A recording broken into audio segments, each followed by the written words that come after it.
Para el Hotel Nirvana darles la bienvenida a este desayuno de trabajo del ciclo para conocernos mejor hacia las elecciones nacionales 2014.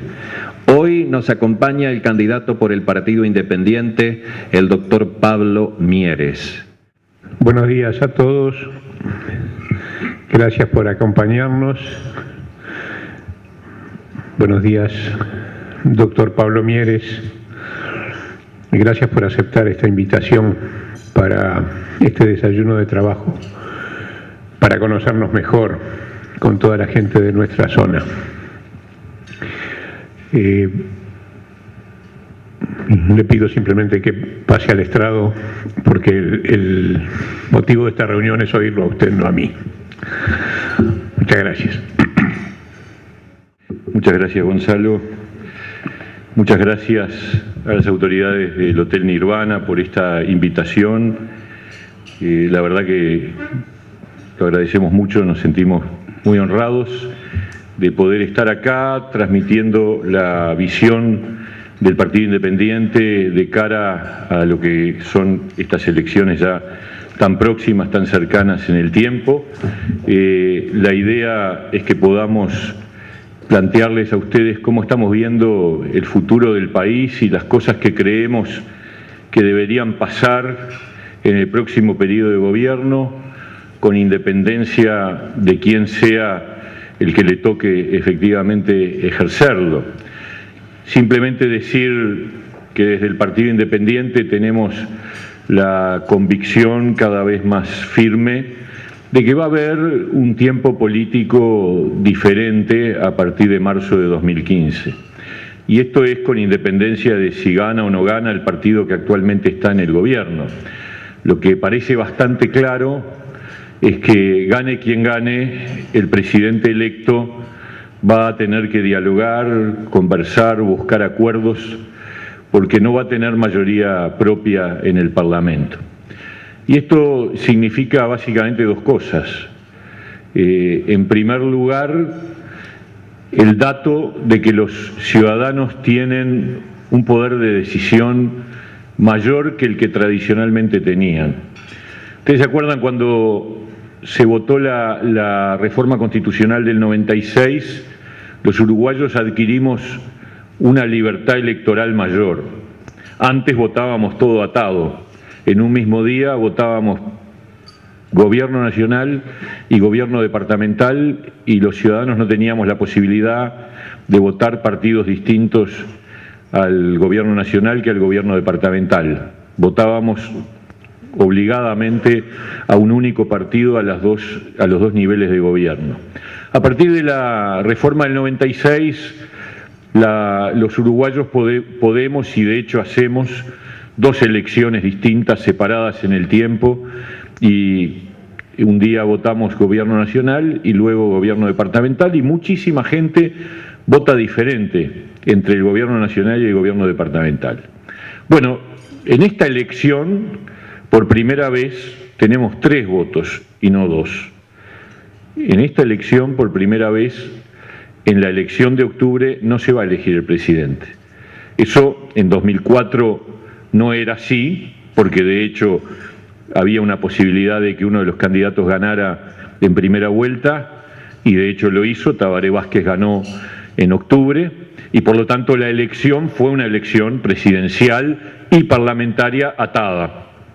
En el 2009 no pasó, pero era muy probable, y en todo caso la elección fue presidencializada otra vez, porque se podía dar el caso de la elección del presidente en ese mismo día. Bueno, esta vez no. Esta vez ya hay un dato claro, es que los uruguayos tenemos 3 votos.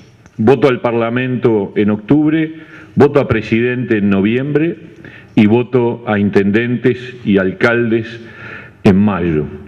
Y eso yo creo que es una oportunidad importante para que el ciudadano pueda ejercer su libertad en su mayor expresión. Puede elegir votar Parlamento y luego votar al candidato finalista que que mejor le parezca o que le parezca menos malo, según los casos, en la elección final de noviembre. Y hasta está claro también prácticamente quiénes son los que van a disputar esa final en la segunda vuelta de noviembre.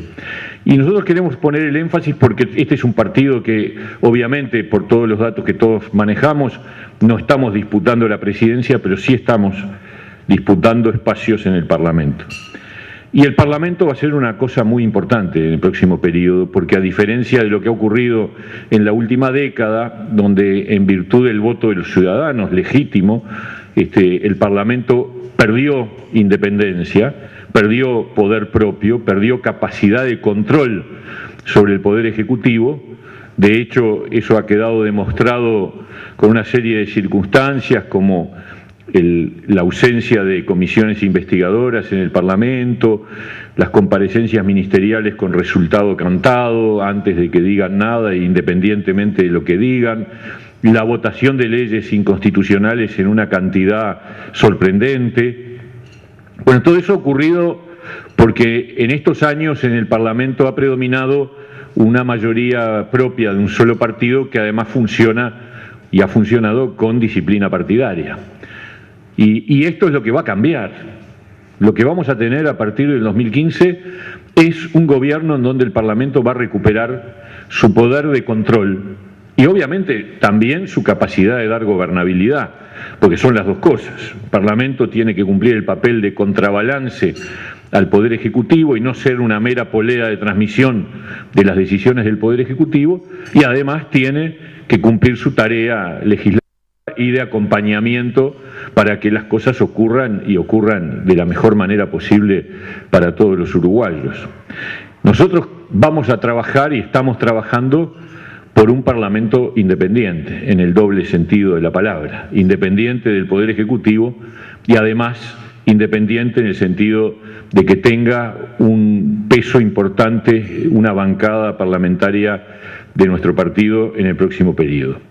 Desde esa perspectiva del aporte que desde el Parlamento el Partido Independiente va a hacer con una bancada más numerosa y con una presencia más fuerte, tenemos además un agregado adicional, que es que cuando uno mira el mapa político, nosotros somos el único puente entre los dos bloques. Y eso es particularmente relevante en un país donde obviamente la gente ha optado por alguna de las alternativas, y cuanto más fuerte sea ese puente, más probabilidades tenemos de diálogo, de entendimientos y por lo tanto de salir adelante ante los desafíos que tenemos. Y entonces, ¿para hacer qué? Y aquí viene el contenido de la presentación.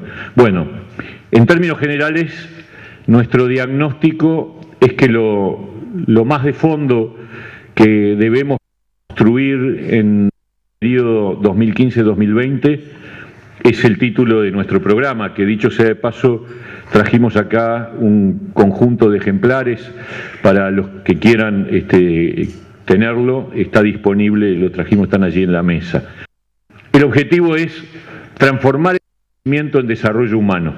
Y esto ya de por sí es toda una definición de diagnóstico de la realidad y de necesidad de cambio, porque crecimiento no es desarrollo. Es imprescindible, necesario para que haya desarrollo, pero no es suficiente. Crecimiento es una de las dimensiones del desarrollo. El crecimiento tiene que ver con la economía, tiene que ver con la acumulación de ingresos y de Producto Bruto Interno, pero podemos tener crecimiento sin desarrollo, porque el desarrollo es una concepción mucho más abarcativa e integral que implica la calidad de vida de los ciudadanos en todas las dimensiones, y no solo en la dimensión económica, no solo en relación a los ingresos, al consumo o aspectos que estrictamente hacen a la vida económica.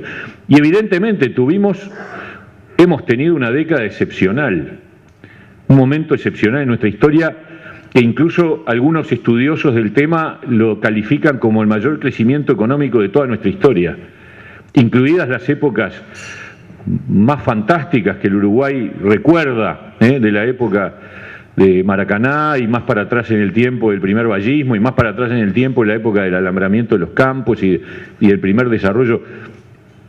No hay hoy, digamos, en términos comparados, esta década ha sido mayor en volumen, en entidad del crecimiento que cualquier otra etapa de la historia del país.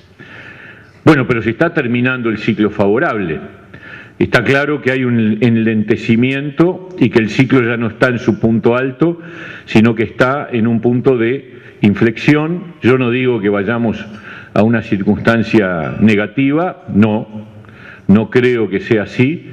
Creemos sí que va a haber restricciones, más que las que hubo en estos años, pero no creemos en una situación de crisis. Y creemos que en el mediano plazo el futuro del país sigue siendo excepcional. Lo que pasa es que hay que tomar decisiones valientes y avanzar en esa dirección. Porque no hay desarrollo con educación en la situación en que está, con una educación en situación catastrófica, crítica al menos.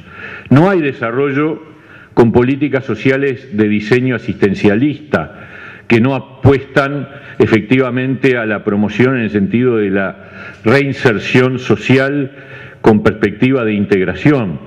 No hay desarrollo sin una reforma del Estado profunda que está pendiente, no hay desarrollo sin seguridad pública, no hay desarrollo con los vicios tradicionales de la política, con los acomodos, el clientelismo, la cuotificación, que lamentablemente siguen estando presentes en la política de hoy, más allá de los cambios de partido en el gobierno.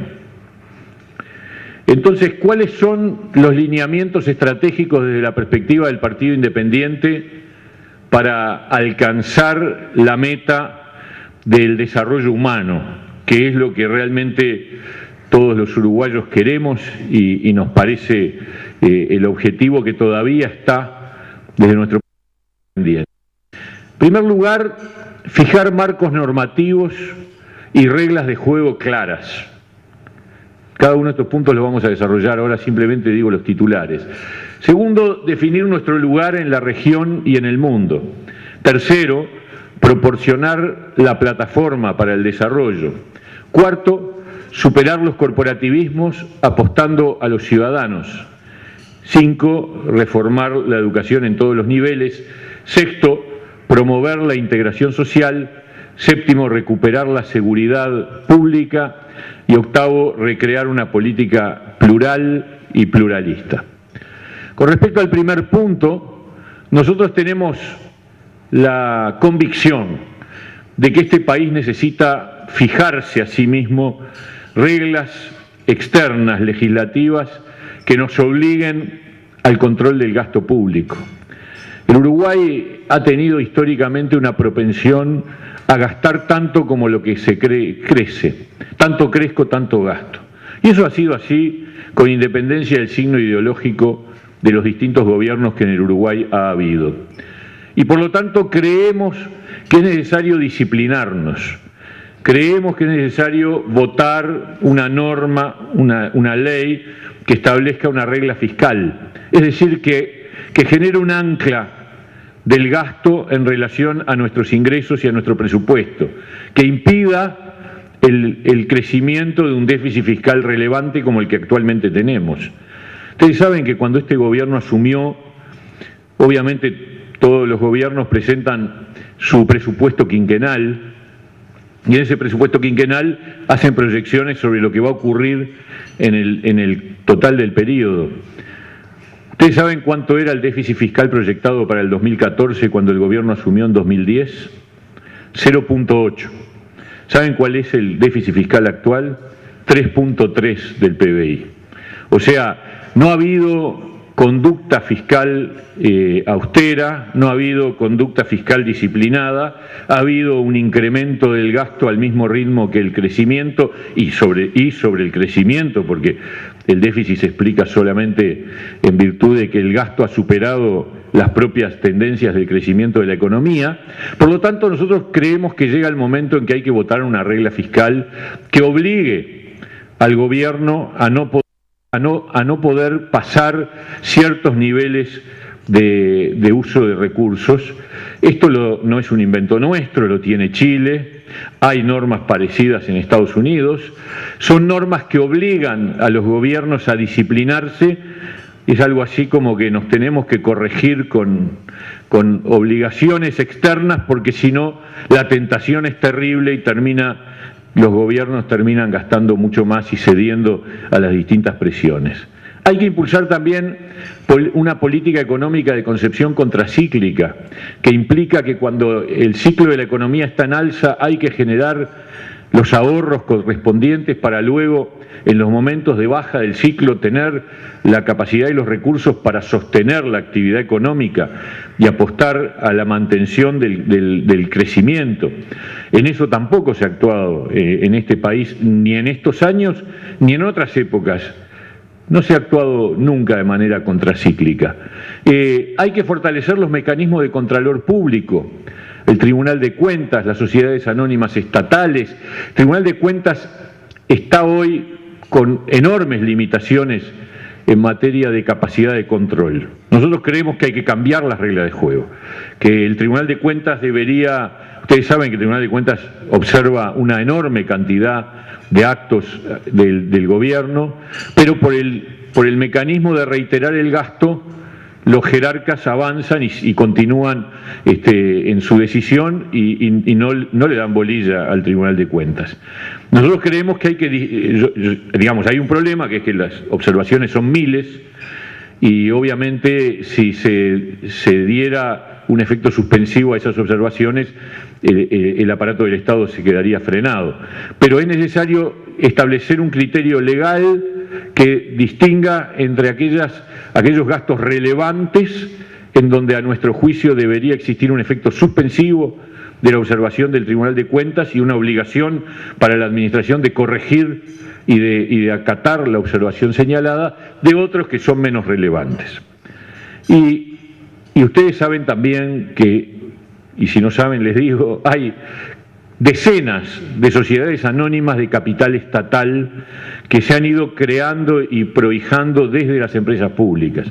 Debajo de cada empresa pública hay no sé cuántas sociedades anónimas que tienen esta peculiaridad, que son de fondos del Estado, pero como son sociedades anónimas no las controla nadie, porque son del derecho privado. Son plata de todos puesta a andar en sociedades que son sociedades de capital privado.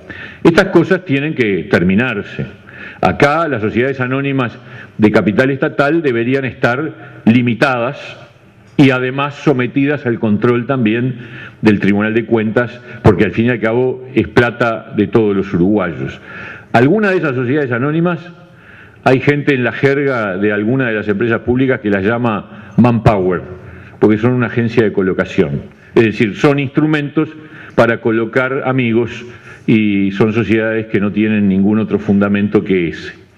Entonces, lo otro que necesitamos es generar certeza y previsibilidad en las orientaciones de política macroeconómica.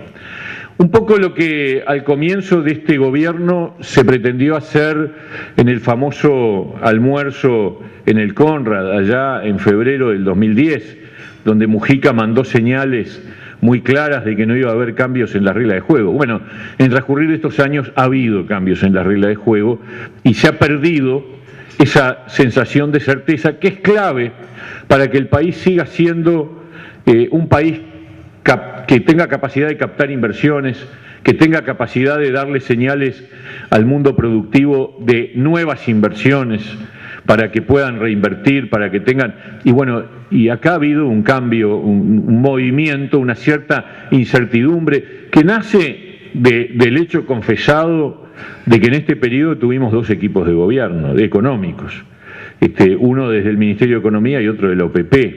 Ya eso nomás genera sensación de incertidumbre, porque no se sabe dónde se toman las decisiones y cuáles son las decisiones que se van a tomar y en qué dirección van a ir. Entonces tenemos que recuperar la certeza y la previsibilidad, porque para un país pequeño particularmente es relevante que ese valor esté logrado y preservado, porque es lo que genera el marco para que los actores que invierten y que apuestan al crecimiento del país puedan seguir haciéndolo. Y por supuesto, deberíamos realizar una profunda reforma del Estado con especial énfasis en las empresas públicas. Yo no sé cómo lo ven ustedes, pero nosotros tenemos una opinión muy crítica de cómo las empresas públicas y sobre todo sus conducciones manejan ese instrumento. Es un instrumento estratégico, es un instrumento clave para la competitividad de nuestro país. En buena medida, los precios de nuestros productos y de nuestros servicios tienen un componente decisivo en las tarifas públicas. En el Uruguay, las empresas públicas son un factor muy relevante en la ecuación económica de nuestras actividades productivas. ¿Y cuál es el funcionamiento? El funcionamiento es que son un botín político. Acá cada vez que gana un partido lo convierte a las empresas públicas en un lugar de poder, en un lugar de autobombo, de despilfarro. Yo me pregunto, ¿por qué empresas públicas que son monopólicas invierten en publicidad? Pero no un poquito, toneladas de plata en publicidad. ¿Para qué? ¿Cuál es el mercado que están disputando? Tienen mercado cautivo, no tienen ninguna cosa a ganar, y sin embargo gastan y gastan y gastan. Y uno ve publicidad de una calidad espectacular que significa una publicidad muy cara, con una pauta además muy frecuente. ¿Y con qué objetivo? Nada. En todo caso, el autobombo de sus jerarcas. Y el uso de esos instrumentos para las carreras políticas. Antes, en época de blancos y colorados, ahora, en época del Frente Amplio. Exactamente igual. Es decir, ubicar personas al frente de las empresas públicas que luego están preparando su carrera político-electoral desde un lugar privilegiado con el uso de recursos públicos, porque es muy fácil ser empresario con plata ajena, ¿no es cierto? O sea, es todo lo contrario del concepto de empresario. El jerarca de una empresa pública es un empresario con plata ajena, y si le va bien, fenómeno, y si le va mal, la pagamos todos, pero él no la paga. Ahí tenemos algunos déficits en el balance de ANCAP del año pasado, 170 millones de dólares de déficit, una empresa que es monopólica y que invirtió en publicidad, invirtió una barbaridad de plata en publicidad, hasta el punto de que su consigna en algunos momentos de campaña publicitaria de ANCAP es exactamente la misma que luego utilizó su expresidente para lanzar su lista en la campaña electoral posterior, lo cual está en el límite de lo jurídicamente aceptable, ¿no es verdad? Entonces hay que reformar las empresas públicas, hay que prohibir la publicidad de los entes monopólicos, hay que prohibir, yo creo que de una vez por todas tendríamos que resolver que los directivos de las empresas públicas no tengan una inhabilitación por 4 años para luego el último año lanzarse a la carrera electoral, que directamente haya una disyuntiva, que haya políticos profesionales, técnicos, que asumen cargos de confianza política en las empresas públicas, pero que entonces saben que ese es un camino y se dedican a administrar las empresas y después no entran a la carrera electoral, y políticos que hacen su carrera electoral y que por lo tanto son candidatos a cargos públicos, etcétera. Pero nos haría mucho bien que cuando un político ingresa a un cargo en una empresa pública tuviera como horizonte que no puede volver luego a la arena electoral, sino que tiene que dedicarse a hacer que esa empresa sea lo mejor posible, y ese es su rol y ese es su perfil profesional. Tenemos que cambiar sustancialmente el funcionamiento de las empresas públicas. En segundo lugar, definir nuestro lugar en la región y en el mundo. Yo creo que hay que pensar con una mirada de largo plazo y hay que desarrollar con firmeza nuestra estrategia de apertura al mundo. Esto no quiere decir, yo no estoy de acuerdo con algunas posturas que hablan de salirse del Mercosur. No, porque el Mercosur genera todavía algunas ventajas, y porque además no es necesario, porque en el Mercosur nadie cumple las reglas, salvo nosotros. Los únicos buenos alumnos del Mercosur somos los uruguayos. Los argentinos, los brasileños, los paraguayos hacen lo que mejor les parece, porque han tomado cuenta de que ese Mercosur ya no funciona desde el punto de vista de lo que pretendía ser, como un acuerdo de libre comercio, un acuerdo de integración económica y no solo comercial. Hoy es un cierto corsé, si lo entendemos de manera disciplinada. Y el Uruguay debe actuar en función de sus intereses. Y las oportunidades que tenemos de cara al futuro son enormes. El Uruguay debería dar un paso firme, ya no de ser observador en la Alianza del Pacífico, sino de integrarse a la Alianza del Pacífico. Esa Alianza del Pacífico que está avanzando mucho más rápido que el Mercosur y que integran Chile, Perú, Colombia y México. Uruguay tiene que colgarse de ese acuerdo y empezar a participar activamente. Pero sobre todo tiene que aprovechar una oportunidad que se nos viene, que no es muy conocida, pero que es muy importante, que es la posibilidad de integrarnos a un acuerdo mucho más global, donde están presentes casi todos los grandes jugadores del mundo, que es la Alianza Transpacífico, que integran Estados Unidos, Canadá, China, Japón, Corea, Australia, Nueva Zelanda, Chile, Perú, México. Ese es el gran futuro del mundo, porque, como ustedes saben, el centro del mundo se corrió del Atlántico al Pacífico. Y hay que estar ahí. Y Uruguay tiene la oportunidad de estar allí, porque hay una chance en el año próximo, o sea, en el próximo gobierno, para que Uruguay, Colombia, Costa Rica y Panamá se incorporen a ese acuerdo. Y este no es un tren que se deja pasar. Esta es una estación completa de trenes que no se puede dejar pasar. Tenemos que incorporarnos a ese acuerdo porque esa es la gran oportunidad para un país como Uruguay, que por supuesto siempre ha sido un país exportador de mirada hacia afuera porque no tiene otra alternativa, porque su mercado interno es pequeñísimo y porque nuestras oportunidades están en abrir mercados, en acceder a mercados y en venderle al mundo. Bueno, ahí está una gran oportunidad. Y yo les digo, no podemos subordinar nuestras oportunidades a concepciones ideológicas que a la hora de la verdad ninguno toma en consideración, porque al final en los gobiernos lo que priman son los intereses a la hora de tomar decisiones en materia de política internacional y no si aquel tiene el mismo tono ideológico que yo o si es amigo o no amigo desde el punto de vista de la política y de la ideología. Acá hay que ser muy claros, hay que aprovechar las oportunidades y hay que promover con fuerza, con intensidad, una apertura al mundo desde el Mercosur, sin irnos del Mercosur, pero asumiendo que el Mercosur en este momento ha fracasado, quizás en el futuro pueda revivirse, y dejarlo como un espacio en el que uno transita, pero no que se convierta en un límite como lo ha sido en estos años, en donde muchas veces, cuando se iban a tomar decisiones, la opinión contraria de Brasil o de Argentina determinó que Uruguay se frenara y perdiera oportunidades relevantes. Proporcionar la plataforma para el desarrollo. Tenemos que dar un salto cualitativo y cuantitativo en términos de infraestructura. El lunes veníamos con nuestro compañero Daniel Pérez, que es nuestro candidato a diputado por el departamento de Colonia, vinimos a la inauguración de Montes del Plata.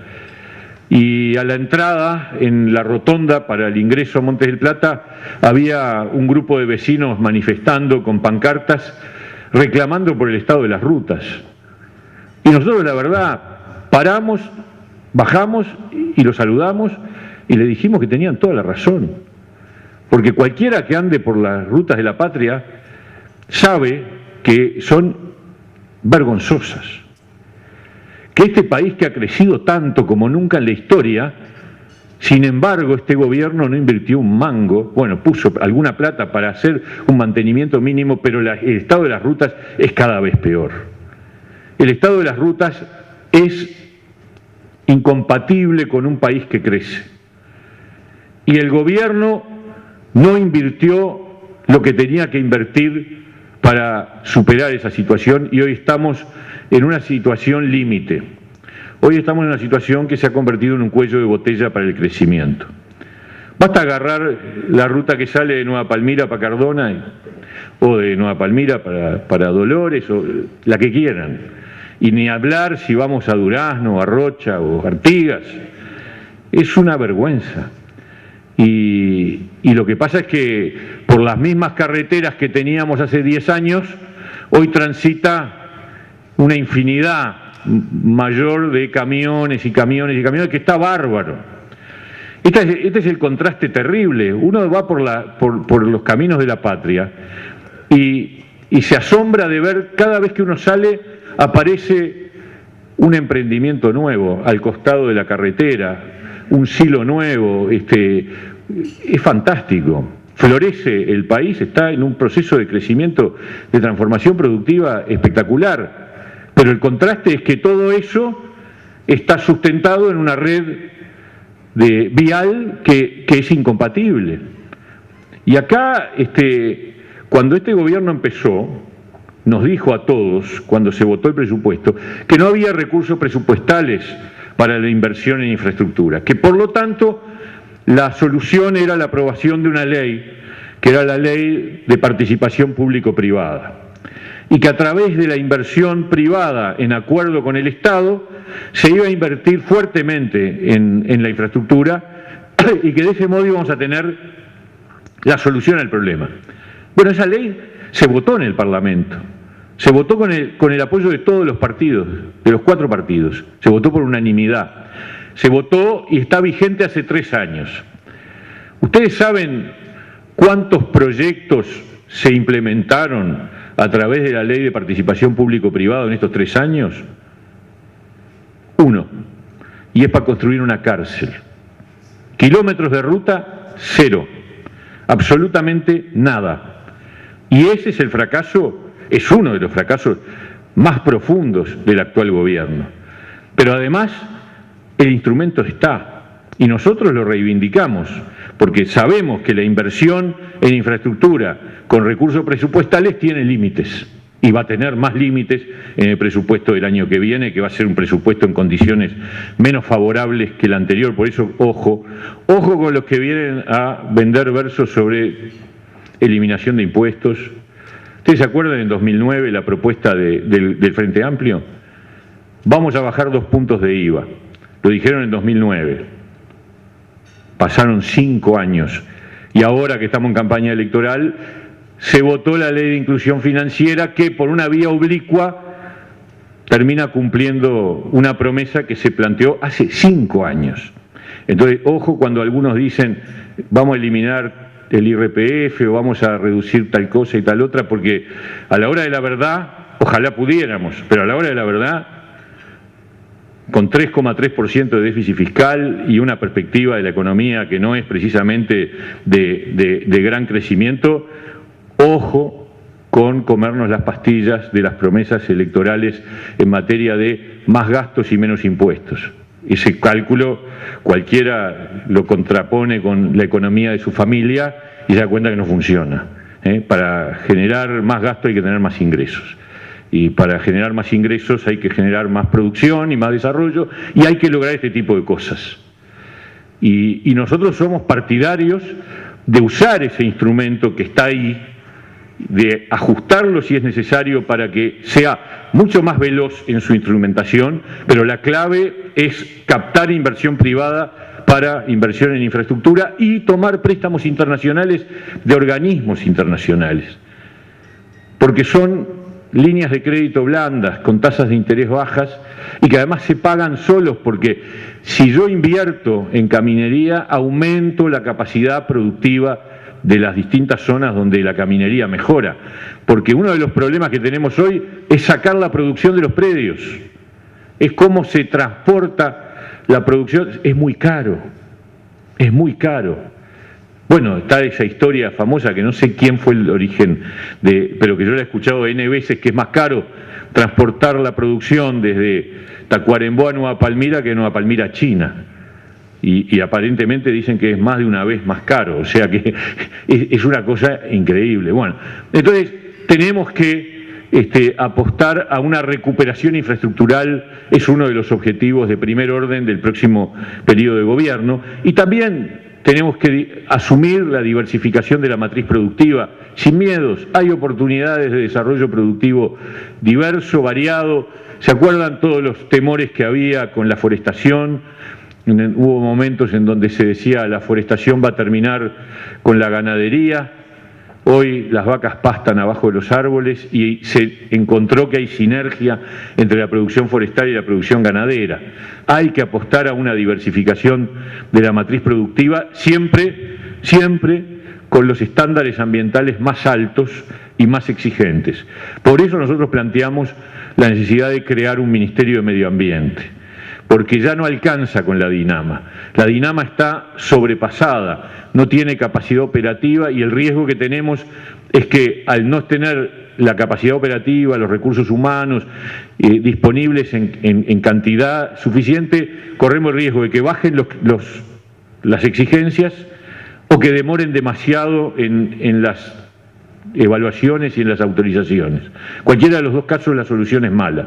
Por lo tanto, ahí hay que jugar fuerte a un Ministerio de Medio Ambiente que nos dé garantías a todos de un desarrollo sostenible y sustentable.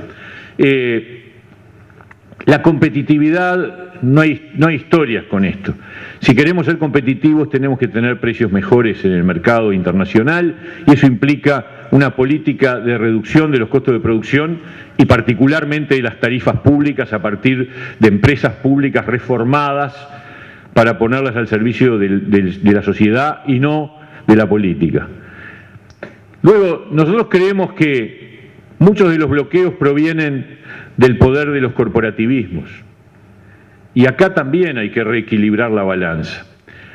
Y esto no va en un sentido crítico a los actores corporativos. Los actores corporativos son fundamentales en una democracia.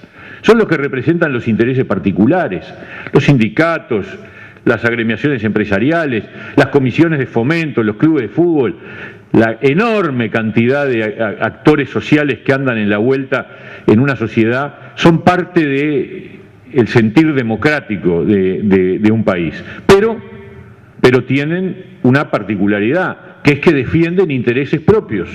Y está bien. ¿Cuál es la función de un sindicato? Defender a sus trabajadores. Defender el interés de sus trabajadores, reivindicar demandas de sus trabajadores, tratar de mejorar en la mayor medida posible la calidad de vida de sus representados. Y lo mismo la gremial empresarial tal o el gremio de tales y de cuales. El tema es que la política y los partidos se supone que tenemos que hacernos cargo de los intereses generales. Y esa es la gran diferencia entre un partido político y las corporaciones. Las corporaciones tienen que presionar, para eso están, pero el partido tiene que tener la capacidad de tener distancia con respecto al mundo corporativo y articular los intereses, incorporando a toda esa gente que no tiene voz, porque no está representada en ninguna corporación. Los ciudadanos de a pie, los que al fin y al cabo sostienen el funcionamiento del país con su trabajo y con su esfuerzo y con su responsabilidad. Los que no tienen padrino, decimos nosotros. Los que no tienen un padrino en el Estado o un sindicato que los defienda o un gremio que los defienda. Bueno, toda esa gente, el sistema político se tiene que hacer cargo porque si no, si la cosa se corporativiza, ganan los intereses particulares y pierde el interés general. Y nosotros creemos que acá hay que reequilibrar, porque ha habido en estos años un incremento del peso corporativo a la hora de la toma de decisiones que ha afectado, lo digo por ejemplo en el caso de la educación, ha habido un peso de los gremios docentes del cual terminan pagando la cuenta los chiquilines. Porque cuando se bloquea un cambio en la educación, los que pierden son los gurises, los estudiantes, los que no aprenden, los que desertan, los que repiten, los que no logran acceder a aprendizajes adecuados para tener éxito en la vida. Entonces, el sistema político tiene que tener en cuenta esto y tiene que privilegiar a aquellos que viven de su esfuerzo, que se rompen el lomo, que trabajan y pagan sus impuestos con responsabilidad, y en ese sentido tenemos que volver a un equilibrio mayor en la sociedad. Reformar la educación en todos los niveles, para nosotros es el tema 1. Educación, seguridad, salud, infraestructura, reforma del Estado, son los 5 asuntos principales que el Uruguay tiene que resolver en el próximo periodo de gobierno. Pero de los 5, el 1 para nosotros es la educación, porque además está en una situación dramática, está en una situación de extrema dificultad. Por supuesto, yo vengo a decirlo acá, en este departamento que tiene varios de los liceos públicos de mejor calificación, cuídenlos, pero además de ellos sale la receta. Estoy hablando de los liceos de Nueva Helvecia, Rosario, de Nueva Palmira, son ejemplares desde el punto de vista de sus tasas de repetición y de deserción. Eso es un gran valor. ¿Cuál es la receta? ¿Cuál es la magia? No hay historias, no hay misterios. La magia es tener equipos docentes estables, docentes instalados en un solo lugar, concentrados en un mismo lugar, con la posibilidad de conocer a los chiquilines, de acompañarlos, de entenderlos y de generar el contexto razonable para que los aprendizajes ocurran. Los chiquilines de ahora no son más burros o menos capaces que los de otras generaciones. Lo que ha cambiado es el contexto. Ha cambiado, por supuesto, la institución familiar, que ha sufrido una crisis y un deterioro muy profundo, y ha cambiado el sistema educativo, que ha perdido esa relación personalizada que históricamente había tenido y sin la cual no es posible que se produzca el milagro educativo, que es el aprendizaje. Yo no tengo dudas de que si el Uruguay pone en marcha un modelo de reforma de la gestión de los centros educativos, liceos y escuelas técnicas y escuelas de primaria, en base a la idea de la comunidad educativa, con equipos docentes estables, no con docentes que saltan de un lado para otro y que tienen sus horas picoteadas entre distintos lados, con docentes que no tienen que elegir horas todos los años porque no se sabe dónde van a terminar, sino construir estabilidad, equipos con un director que además tenga margen de maniobra, toma de decisiones, capacidad e iniciativa pedagógica, que se vincule con los actores de la comunidad local, que dialogue con los padres. La repetición y la deserción bajan radicalmente en muy pocos años. No tengo ninguna duda, porque los liceos que hacen eso funcionan así, logran esos resultados. Y ahí es la clave del cambio educativo. No es todo, ni mucho menos, porque tenemos problemas de contenidos. Creo que hay que hacer una revisión muy grande de qué es lo que se enseña. Fíjense que hay un estudio publicado hace un par de años que concluye que los gurises en enseñanza media, por permanecer en el sistema educativo, no mejoran sus posibilidades de mejor empleo. Es terrible, porque entonces ¿eso qué quiere decir? ¿Para qué me quedo si no me voy antes y aprovecho? O sea, que si yo me quedo en segundo, en tercero, en cuarto de liceo, aprobado, voy a conseguir más o menos el mismo trabajo y la misma remuneración que si termino segundo, que si termino tercero o si termino cuarto. Si eso es así, y esa investigación demuestra que es así, implica que estamos enseñando cosas que no sirven y que no se están enseñando cosas que son necesarias. Entonces tenemos que rediscutir el tema de las competencias, es decir, qué aptitudes debe adquirir un chiquilín cuando termina cada nivel educativo y que hagan la diferencia, que el aprender suponga una gran diferencia, porque ese es un incentivo central para permanecer en el sistema educativo. Ustedes saben, yo lo digo esto porque a veces hay gente que pone el grito en el cielo, pero hay que ser realistas. La educación cumple básicamente en una sociedad, desde que el mundo es mundo, dos funciones. Una de socialización, de transmisión de normas y valores, de crear pautas de conducta en las nuevas generaciones que permitan la integración social, junto con la familia. Son los dos grandes, y los medios de comunicación. Son los tres grandes factores de socialización, pero la educación es clave. Y la otra es que lo prepare para una inserción adecuada en el mercado. O sea, la educación tiene que estar relacionada con el mundo del trabajo. Y a veces cuando uno dice eso, saltan algunos y dicen, no, que no se puede educar para el mercado, que eso es capitalista. Escúchenme, desde que el mundo, el sentido del sistema educativo es ese. Es decir, darle al estudiante los instrumentos, los conocimientos, las destrezas, las competencias para tener éxito en su inserción adulta, en el mundo laboral. Y para eso hay que saber qué pasa con el mundo laboral y hay que vincular los contenidos educativos con las oportunidades del mundo laboral. Pero está en la tapa del libro. En Uruguay eso está quebrado y hay que redefinirlo y hay que rediscutirlo. Entonces se ofrecen a veces cursos de cosas que ya no son útiles para nada. O se enseñan cosas que son más útiles para concursar con éxito en Salven el Millón que para tener éxito en la inserción laboral. Porque se pregunta, es esa cultura enciclopédica, fuertemente humanista. Hay que terminar con la división entre educación técnica y educación no técnica. No existe la educación no técnica aislada y no existe la educación técnica sin componentes no técnicos. Acá hay que ir a un esquema donde hay que ir a un esquema de 9 años de formación básica, que es lo que hacen en el mundo donde la educación funciona mejor. O sea, de 4 a 14 un trayecto único, continuo, que no son 6 años de escuela y los 3 de liceo, son 9 años de educación básica. Y después mucha oferta muy variada y muy transversalizada, con oportunidades de cruces y de cambios, derribando el muro de la educación técnica y la no técnica, ofreciendo carreras cortas, capacitaciones, algunas para ingresar a la universidad, otras para salidas laborales más cercanas, pero tenemos que romper con ese 37% de egreso de enseñanza media, que es una vergüenza. El Uruguay está abajo del 10º lugar en América Latina en la tasa de egreso de enseñanza media.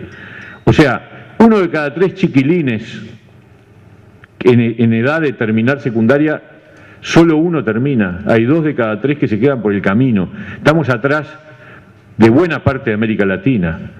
Brasil, Chile, Argentina, Bolivia, Perú, los que quieran. Todos tienen tasas de egreso más altas que nosotros. Y el camino no es bajar la exigencia para que salven y entonces marquen. Ese es el camino equivocado, ese es el camino de barrer para abajo de la alfombra. El camino es que aprendan, pero el camino es que hagamos una gran reforma educativa y para eso hay que afirmar la conducción política. La educación, como cualquier política pública, tiene que ser liderada, dirigida por los representantes del pueblo, que son los que elige la gente. Y por supuesto que hay que escuchar a los actores, a los gremios, sí, hay que escucharlos. Y hay que atenderlos, y hay que dialogar, y hay que buscar entendimientos. Pero no hay que cogobernar. El gobierno es del poder político, que es aquellas personas a las que la gente las elige para llevar adelante las políticas en los distintos ámbitos. Promover la integración social. Tenemos una tasa de pobreza histórica, y esto hay que reconocerlo. Yo creo que son cosas que vale destacarlas. Así como reconocimos el crecimiento, también hay que reconocer que hoy tenemos un 11% de población en situación de pobreza y eso es una tasa histórica, es la primera vez en la historia que marcamos tan bajo. 0,5 de indigencia, 11% de pobres. Pero reducir la pobreza no es recuperar la integración social. Son dos cosas distintas. Reducir la pobreza tiene que ver con los ingresos de las familias. Y obviamente en un país que ha crecido a las tasas que ha crecido este país, obviamente la pobreza tenía que reducirse. Creo que igual es un gran éxito, o sea, no estoy dándolo como una cosa sin valor, es valioso, pero no alcanza. Tenemos que recuperar la integración social, que es la recuperación del sentido de que hay un conjunto de normas y valores culturales que compartimos todos y que son respetados por todos. Y eso se ha quebrado en el Uruguay. Y el crecimiento y la reducción de la pobreza no lo han recuperado. Y para eso necesitamos políticas sociales integradoras, que son políticas sociales promocionales y no asistenciales. No digo que todo lo que se esté haciendo en políticas sociales sea asistencial, hay cosas que no. Pero, en términos generales, hay un debe muy grande en esta materia. Necesitamos que el apoyo que el Estado tiene que dar a los más débiles, obviamente nosotros estamos totalmente de acuerdo con la existencia de un Ministerio de Desarrollo Social, con la existencia de instrumentos de políticas sociales fuertes, pero el objetivo de las políticas sociales es que la persona vuelva a valerse por sí misma, que vuelva a pedalear sola, no que se convierta en un dependiente del Estado, porque eso a la corta o a la larga es clientelismo político, porque eso a la corta o a la larga no es dignidad humana. Que una persona viva del subsidio estatal no es digno. Es necesario, sí, mientras la persona no logra recuperar su capacidad de valerse. Pero yo tengo que hacer desde el Estado para que ese apoyo sea un apoyo condicionado, un apoyo con empuje para salir adelante, para recuperar su capacidad de valerse por sí mismo. Y en eso estamos muy mal. Se ha generado un sistema en donde hay una tendencia en mucha gente a mantener esa dependencia. Y eso termina tarde o temprano en una situación crítica desde el punto de vista de lo que implica la dignidad de la persona. O sea, cuando yo le exijo a alguien, no le exijo por ser malo ni por tomarme revancha, le exijo por su bien. Porque lo que yo quiero es que esa persona vuelva a trabajar y que vuelva a tener su propio sustento y que no necesite el subsidio del Estado. La seguridad pública. Bueno, nosotros estamos convencidos de que el camino no pasa por aumentar penas ni incrementar figuras delictivas. Ese camino fracasó acá y fracasa en todas partes del mundo. El Uruguay en los 90 votó la Ley de Seguridad Ciudadana, incrementó delitos, aumentó penas. En el 2000, primera ley de urgencia, incrementó delitos, aumentó penas. ¿Qué pasó? Las estadísticas delictivas no hicieron otra cosa que seguir aumentando y creciendo desde hace 20, 25 años en adelante, siempre ha ocurrido en esa misma línea. Lo mismo que bajar la edad de imputabilidad es una propuesta que no va a la solución del problema. Tiene como supuesto una idea que es falsa, que es que buena parte del problema de la inseguridad tiene que ver con los menores infractores. Y uno mira los números y no es verdad. Los números son categóricos. Hay en nuestro país alrededor de 11.000 personas privadas de libertad por haber cometido delitos. De ellas, 800 son menores de 18 años. Y de 16 y 17, que es la norma, que es a lo que se refiere la propuesta de reforma, 400.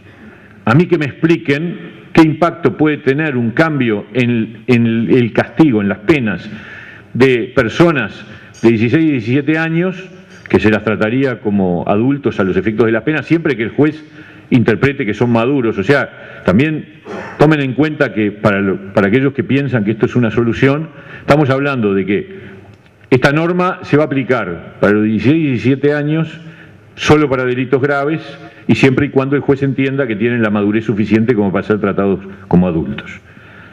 Y además, en cualquier caso, van a ir a centros especiales de rehabilitación adolescente. ¿Cuál es la diferencia con lo que tenemos actualmente? Prácticamente mínima, es decir, la idea de que los de 16 y 17 años se le va a aplicar penas de adultos, pero si el juez le parece que es así. O sea, el impacto en el cambio de la seguridad es inexistente, es absolutamente inexistente, pero además tiene un error muy grave, que es esa idea de culpabilizar a los menores. Y el problema de la inseguridad es un problema de los adultos, pero el problema de la inseguridad es más que un problema de los adultos, es un problema del sistema político. Los responsables reales es el sistema político. Los responsables reales de la inseguridad de este país son los presupuestos de hambre que le votábamos al Ministerio del Interior durante años. La responsabilidad real de la inseguridad es haber dejado caer a la policía durante décadas, no ahora en los últimos años, décadas para atrás, cuando se votaban presupuestos con salarios que hacían que el policía no pudiera vivir de su salario, cuando no se votaba inversión en armamento, en tecnología, en chalecos antibalas, les cobraban las balas cuando practicaban tiro al blanco, uniformes. Esa es la razón de la caída de la seguridad. Esa y la crisis de la integración social. Además de la crisis de la integración social, en paralelo dejamos caer a la policía. La policía perdió profesionalismo, perdió prestigio, perdió ingresos. Se inventó el famoso servicio 222, que es la cosa más terrible que le ha pasado a la policía. Porque, ¿qué se hizo? Y estamos hablando de épocas de gobierno de blancos y colorados. ¿Qué se hizo? Se le hizo trabajar a la policía 16 horas diarias, 8 como policías y 8 como guardias de seguridad privado, pagado por el Ministerio del Interior, pero con plata del sector privado. ¿Y qué puede pasar con una policía que labura 16 horas diarias y que además el riesgo que tiene es de perder la otra, las 8 horas privadas? Porque las 8 horas como policía las tiene como inamovibles. Y bueno, lo que pasa es que se cae todo. Y se cayó todo. Y se cayó todo. Y tenemos una policía que ahora recién, en este último periodo de gobierno, por acuerdo entre todos los partidos, se tomaron algunas medidas en un sentido lógico. Mejorar la remuneración, ir eliminando el servicio 222, invertir en armamento y en tecnología, descongestionar las cárceles por construcción de nuevas cárceles. Les decía que el único proyecto de asociación público-privado es una cárcel, pero eso va a permitir tener un cierto eliminar el hacinamiento. Estas cosas se han hecho en el último periodo, pero llevamos 20 años de caída. La gente no confía en la policía. Y ¿saben qué? El delincuente cuando va a cometer delitos no piensa si le tocan 10 años, 20 o 35. Lo que piensa es si lo van a agarrar. Y lo que él saca en conclusión es que no lo van a agarrar.